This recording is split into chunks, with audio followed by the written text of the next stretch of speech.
Assalamualaikum warahmatullahi wabarakatuh. Salam sejahtera untuk kita semua. Halo semuanya, perkenalkan nama saya Salwa Amalia Maulidina dengan NPM 251000069. Pada kesempatan ini, izinkan saya memaparkan materi yang cukup saya pahami dalam satu semester ini. Pertama-tama, saya berterima kasih untuk dosen kewarganegaraan yaitu Bapak Subelo karena mengajarkan para mahasiswanya untuk tidak takut untuk bertanya dan tidak takut salah. Lalu Pak Subelo juga mengajarkan public speaking karena dengan cara berbicara di depan kelas itu cukup untuk membuat percaya diri kita. Lalu selanjutnya kita ke pematerian. Jadi materi pertama ada pendidikan kewarganegaraan.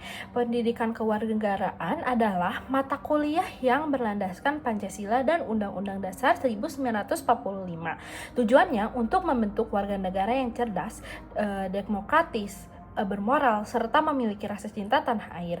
Dari masa kemerdekaan hingga reformasi, PKN terus berkembang dari penguatan nasionalisme menuju pendidikan yang lebih dialogis dan menghargai HAM.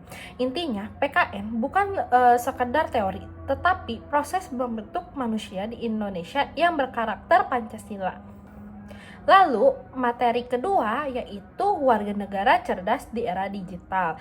Teknologi digital memudahkan masyarakat memperoleh informasi dan menyampaikan pendapat. Hal ini meningkatkan partisipasi warga dalam kehidupan berbangsa.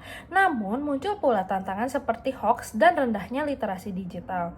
Karena itu, warga negara yang cerdas harus mampu berpikir kritis, bersikap santun, patuh hukum, serta menggunakan teknologi untuk kebaikan bersama. Pada akhirnya, kemajuan bangsa tetap bergantung pada manusia, bukan teknologinya. Lalu ada materi ketiga, identitas dan integrasi. Identitas nasional menjadi pembeda bangsa Indonesia sekaligus perekat persatuan di tengah keberagaman. Integrasi sosial terwujud ketika masyarakat hidup rukun, saling menghargai, dan merasa menjadi bagian dari satu bangsa. Jika identitas nasional kuat dan integrasi berjalan baik, persatuan Indonesia akan tetap terjaga. Lalu ada materi keempat yaitu hak dan kewajiban warga negara. Setiap warga negara memiliki hak seperti hak hidup, pendidikan, pekerjaan, beragama, dan berpendapat. Namun warga negara juga memiliki kewajiban seperti menaati hukum, membayar pajak, menjaga persatuan, dan membela negara. Kehidupan berbangsa akan berjalan baik apabila hak dan kewajiban dilaksanakan secara seimbang. Lalu ada materi kelima yaitu negara dan konstitusi. Konstitusi Indonesia adalah Undang-Undang Dasar 1945. Konstitusi menjadi hukum tertinggi yang mengatur penyelenggaraan negara, melindungi hak rakyat, serta membatasi kekuasaan pemerintah. Dengan konstitusi, negara tetap berdaulat dan keadilan tetap terjaga.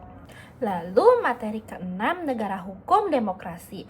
Indonesia adalah negara hukum, artinya semua tindakan pemerintah dan warga harus berdasarkan hukum. Pada saat yang sama, Indonesia menganut demokrasi, yaitu kekuasaan tertinggi berada di tangan rakyat. Jadi negara dijalankan menurut hukum, tetapi rakyat tetap menjadi pemegang kedaulatan. Lalu ada materi ketujuh yaitu demokrasi dalam NKRI. Demokrasi memberikan kesempatan kepada rakyat untuk berpartisipasi dalam kehidupan negara. Melalui pendidikan demokrasi, masyarakat diajarkan menghargai perbedaan dan bertanggung jawab atas haknya. Demokrasi Pancasila menekankan kebebasan yang disertai moral dan tanggung jawab demi keadilan bagi seluruh rakyat. Lalu materi ke-8 yaitu reformasi dan HAM. Setiap manusia memiliki martabat dan hak yang sama. Negara wajib melindungi hak-hak tersebut melalui hukum. Pada masa reformasi, kesadaran terhadap HAM semakin kuat sehingga negara dituntut untuk berlaku adil dan tidak diskriminatif. Lalu materi ke-9 tentang bela negara.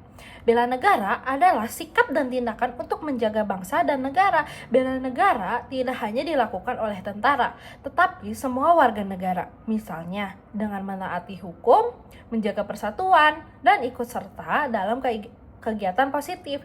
Ini adalah wujud nyata cinta tanah air. Lalu ada materi ke-10 yaitu etika dan moralitas bangsa. Etika publik menuntut warga dan penyelenggara negara bersikap jujur, adil, dan bertanggung jawab. Integritas diperlukan untuk mencegah korupsi. Nilai-nilai Pancasila menjadi dasar moral dalam kehidupan berbangsa. Dengan etika dan moral yang baik, negara akan berjalan bersih dan bermartabat.